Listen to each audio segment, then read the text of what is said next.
Hello and welcome. Today I'll demonstrate how to convert 3MF format to STL using MiConvert's free online tool. Let's begin. Start by searching 3MF to STL converter on Google. MiConvert.com should appear as one of the top results. Click to open it.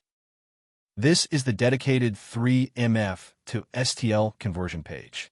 The tool supports batch conversion and maintains quality during the process. To begin, click Choose File to open the file browser. Locate your 3MF file, select it, and confirm by clicking Open. The file has been loaded successfully. You can verify the file name and size here. When ready, click Convert Now to proceed. The conversion engine is processing your file. The progress indicator shows the current status. Please wait a moment. Excellent. The conversion is complete. Click Download to save the resulting STL file to your local drive. Thank you for watching. For more file conversion tools, visit MiConvert.com. Please subscribe to our channel for future tutorials.